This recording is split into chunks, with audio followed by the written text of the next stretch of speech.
Donc on se souvient, c'est-à-dire des agents qui étaient là pour s'assurer que circulent assez peu les fausses nouvelles dans la société. Donc là, qui pouvaient s'intégrer dans les conversations privées pour s'assurer que les gens... Donc finalement, des contrôleurs de conversations privées. Mais qu'est-ce que c'est que ça?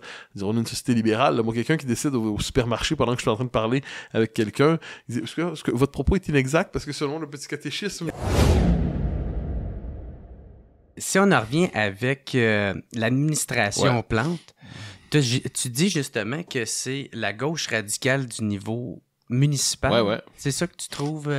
Il y a l'administration Plante est à Montréal, ce que Québec solidaire est à Québec et le NPD est à Ottawa. Je note, et ça c'est important, la gauche radicale réussit rarement à exercer le pouvoir au niveau national ou... on pourrait dire même interétatique, donc au niveau des États ou des provinces en Occident. Mais elle réussit à exercer le pouvoir au niveau municipal. C'est parce que la démographie municipale lui est quelquefois favorable. Et là, ce qu'on voit, c'est que quand la gauche radicale s'empare d'une ville, le résultat est pas très très beau, en fait. C'est pas un détail. À un moment donné, ne pas être capable de gérer à ce point-là, c'est grave.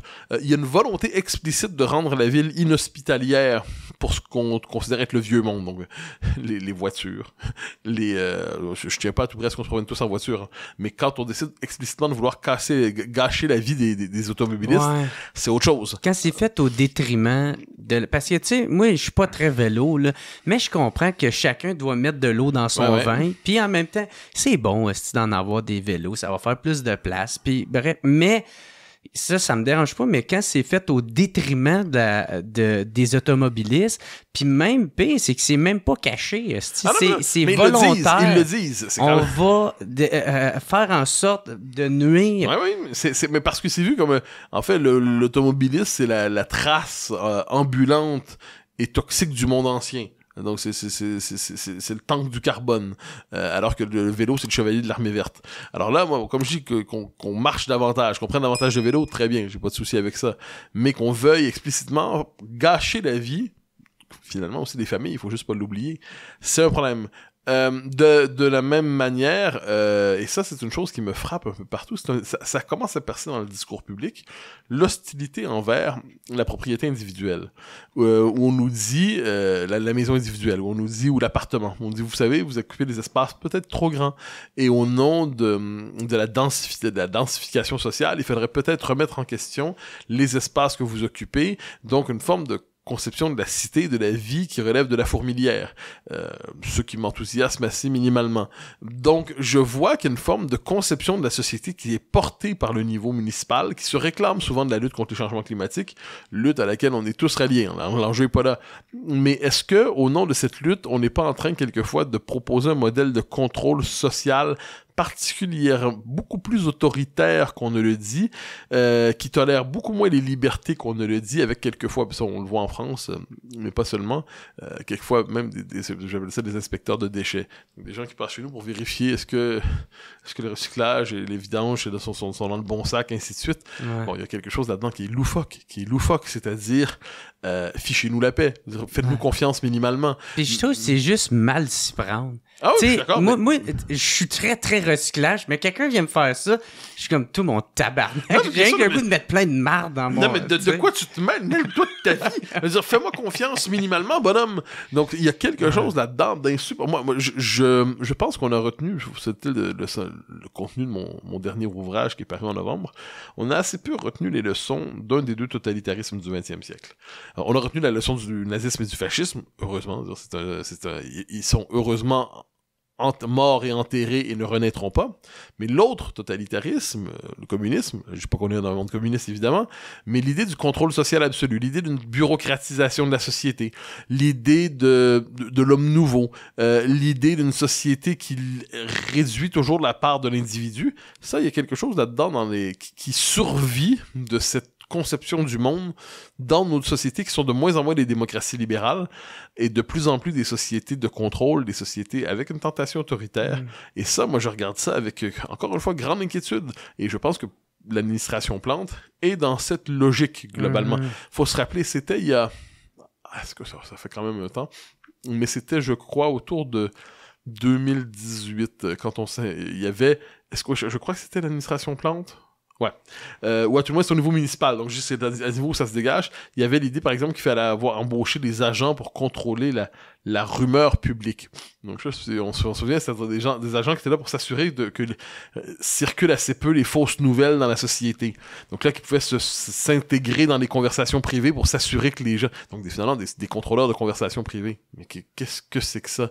On est une société libérale. Là, moi, quelqu'un qui décide au supermarché pendant que je suis en train de parler avec quelqu'un, il dit, est-ce que votre propos est inexact? Parce que selon le petit catéchisme... Ah, Seigneur! Bon, donc, j'ai pas la date exacte en tête et je m'en veux, mais j'en avais parlé de mémoire dans mon livre L'Empire du politiquement correct. Donc, tout ça pour dire que non, il y a... on dirait un mauvais cauchemar. Oui, mais il y a un côté... On comprend bien notre temps en relisant certains ouvrages un peu... certains oubliés, d'autres non. 1984, c'est connu, c'est le livre d'Orwell, qui, à mon avis, décrit très, très, très bien la psychologie totalitaire et il y a d'étonnantes ressemblances avec les temps présents.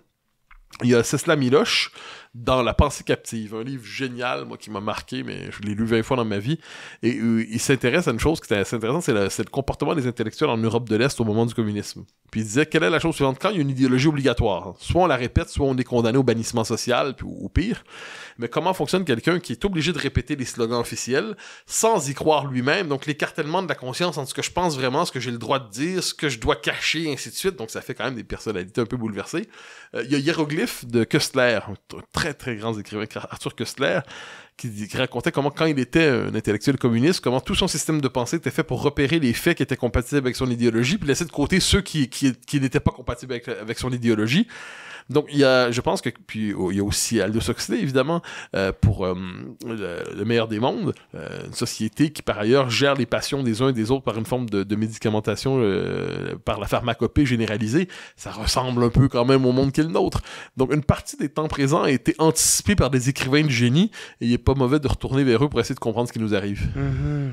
Fait que c'est ça, tu trouves qu'il y a de radical dans l'administration Plante? Ben, dans un écologisme autoritaire, je pense, c'est la première chose. Dans un multiculturalisme déclaré, on parlait tantôt de la femme voilée qui est à l'entrée de l'hôtel de ville. Non, c'est une forme de complaisance devant l'islamisation de Montréal. Qu'il y a des femmes voilées à Montréal, très bien. Ça fait partie de la vie. Moi, je suis très critique envers le voile, mais bon, mettons, il y a des femmes qui se promènent comme ça. Mais que l'administration décide de faire de la femme voilée le symbole de la féminité à l'entrée même de l'hôtel de ville, mais c'est une provocation grossière.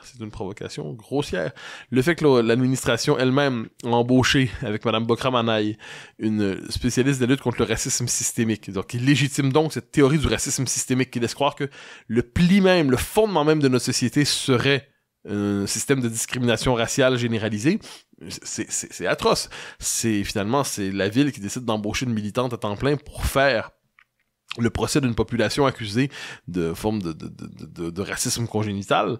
Mais c'est absolument atroce. Donc non, c'est un agenda qui est assez marqué, mais qu'on peine à lire comme tel parce qu'on a conservé cette idée, très 20e siècle, que le municipal, c'est la gestion des ordures et puis là, des trucs de base, mais on voit pas la ville comme un lieu d'investissement idéologique. Or, si vous regardez ce qui se passe à Paris, si vous regardez ce qui se passe à Londres, si vous regardez ce qui se passe à Chicago, si vous regardez ce qui se passe à Montréal, la ville est devenue un lieu d'investissement idéologique.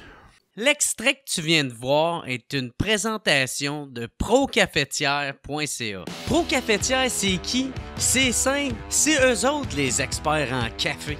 Une entreprise familiale située à Varennes, au Québec. Ils s'occupent de tout ce qui a rapport avec le café. Que ce soit des machines cafetières, du café, des accessoires ou la réparation de machines, ils s'occupent de tout. Je t'encourage à aller au procafetière.ca. Ils ont une boutique en ligne très simple à opérer qui livre tout partout au Québec en dedans de 24 heures. Pas convaincu? Livraison gratuite à partir de 75 $.